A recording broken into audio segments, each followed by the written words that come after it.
Hi, പലപ്പോഴും football മാച്ചിൽ കണ്ടിട്ടുള്ളതാണ്. ഒരു ടീമിൽ ചിലപ്പോൾ ഒരു ഔട്ട്സ്റ്റാൻഡിംഗ് ആയിട്ടുള്ള ഒരു പ്ലെയർ ഉണ്ടാവും. ഔട്ട്സ്റ്റാൻഡിംഗ് എന്ന പ്ലെയർ എക്സ്ട്രാ ഓർഡിനറി പ്ലെയർ ആയിരിക്കാം, ചിലപ്പോൾ മറ്റ് പ്ലേയേഴ്സിനെക്കാട്ടിയും വളരെ സ്കിൽഫുൾ പ്ലെയർ ആയിരിക്കാം. അങ്ങനെയുള്ള ചിലപ്പോൾ ഒരു മികച്ച കളിക്കാരൻ ചിലപ്പോൾ ഒരാൾ ചിലപ്പോൾ ടീമിൽ കണ്ടേക്കാം. ഇതെല്ലാ ടീമിലും ആവണമെന്നില്ല. എൻ്റെ ഒരു ഒബ്സർവേഷനാണ്. അപ്പോൾ പലപ്പോഴും ഞാൻ കണ്ടിട്ടുള്ളത് ഈ പ്ലെയേഴ്സ് കളിക്കുമ്പോൾ എന്ത് ഫ്രീ കിക്ക് ആയാലും ഏത് ടൈപ്പ് ഓഫ് കിക്ക് വന്നാലും ഈ പ്ലെയേഴ്സ് ആയിരിക്കും ആദ്യം എടുക്കാൻ പോകുന്നത്.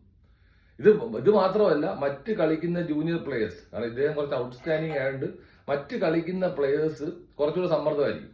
അതായത് മറ്റ് പ്ലേയേഴ്സിന് ഈ ബോൾ കിട്ടിയാൽ എപ്പോഴും ഈ പ്ലെയറിന് കൊടുക്കേണ്ടതായിട്ട് വരും. കാരണം കൂടുതൽ ഇത് ചിലപ്പോൾ ഷൗട്ട് ചെയ്യും. കാരണം ഈ ടീമിൽ ഔട്ട്സ്റ്റാൻഡിംഗ് പ്ലെയർ ആണ്, എന്തുകൊണ്ട് എനിക്ക് ബോൾ തന്നില്ല. പലപ്പോഴും ഈ പ്ലെയർ വരുന്ന മിസ്റ്റേക്ക് എന്ന് വെച്ചാൽ ഈ പ്ലെയർ ബോൾ എടുത്ത് ഡ്രിബിൾ ചെയ്യും, ഒട്ടും പാസ് ചെയ്യാൻ പറ്റാത്ത സിറ്റുവേഷനിൽ ഒരു പാസ് ചിലപ്പോൾ ടീംമേറ്റിന് കൊടുക്കും. അപ്പൊ ഇങ്ങനെയുള്ള പ്രശ്നം എന്ന് വെച്ചാൽ ഈ ഔട്ട്സ്റ്റാൻഡിംഗ് പ്ലേയേഴ്സ് ഉണ്ടെങ്കിൽ, ഫുട്ബോൾ എന്ന് പറഞ്ഞ ഗെയിം നമുക്ക് ഒറ്റയ്ക്ക് കളിക്കാൻ പറ്റിയ ഗെയിമല്ല, 11 പേര് കോമ്പിനേഷൻ ആയിട്ട് കളിക്കേണ്ട ഗെയിമാണ്, എന്നാലേ ടീം വിജയിക്കുകയുള്ളൂ.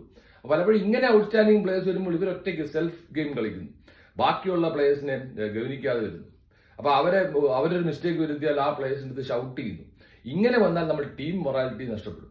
അപ്പൊ നമ്മൾ എപ്പോഴും എക്സ്ട്രാ ഓർഡിനറി പ്ലേയേഴ്സ് ടീമിൽ ഉണ്ടാവാം, പക്ഷെ അവര് മറ്റു പ്ലേയേഴ്സുമായിട്ട് കോപ്പപ്പ് ചെയ്ത് പോവുക എന്നുള്ളതാണ്. മറ്റു പ്ലേയേഴ്സ് ഇതൊരു 11 പേര് കളിക്കുന്ന ഒരു കളിയാണ്, അതിനകത്ത് ഒരു ചെയിനാണ്. അതിങ്ങനെ പാസ് ചെയ്ത് ആ ഒരു ചെയിൻ ഉണ്ടാക്കിയെടുക്കുക എന്നുള്ളതാണ്. പലപ്പോഴും നമ്മൾ കാണുന്ന ഈ ഒരു പ്ലെയർ ബോൾ ഡ്രിബിൾ ചെയ്യുന്നു, അൺനെസറി ആയിട്ട് അടിച്ചു കളയുന്നു, മറ്റു പ്ലേയേഴ്സിനെ ഷൗട്ട് ചെയ്യുന്നു. ഇത് പലപ്പോഴും ടീമിന്റെ മൊറാലിറ്റിയെ നശിപ്പിക്കും. അപ്പൊ അങ്ങനെ ഒരിക്കലും പാടില്ല. ഫുട്ബോളിന്റെ ഔട്ട്സ്റ്റാൻഡിംഗ് പ്ലെയർ ഉണ്ടായാലും ഈ should cope up with the team, എന്നാലേ അത് ഫുട്ബോൾ ആവൂ. അല്ലെങ്കിൽ ആ ടീം ഉറപ്പായിട്ടും ലൂസ് ചെയ്യാനുള്ള സാധ്യത വളരെ കൂടുതലാണ്. ഞാൻ കുറെ ഗെയിം ഒബ്സർവ് ചെയ്ത് എനിക്ക് കണ്ടപ്പോൾ തോന്നിയ ഒരു മിസ്റ്റേക്കാണ്. അപ്പോൾ ഫുട്ബോളിൽ നിങ്ങൾ ടീം ഗെയിമായിട്ട് കളിക്കുക, നിങ്ങൾ ഔട്ട്സ്റ്റാൻഡിംഗ് പ്ലെയർ ആണെങ്കിലും നിങ്ങൾ ആ ടീമിന് വേണ്ടി കളിക്കുക, ടീമിനെ എല്ലാവരെയും ഒരുമിച്ച് കൊണ്ടുപോവുക, എന്നാൽ മാത്രമേ നിങ്ങൾക്ക് ഫുട്ബോളിൽ വിജയം ഉണ്ടാവൂ. ഇത് വളരെ ഇമ്പോർട്ടന്റ് ടിപ്പാണ്. ഫുട്ബോൾ ഇനിയും വ്യത്യസ്തമായ വീഡിയോ കാണാം. Is by Manish Sashi. Thank U.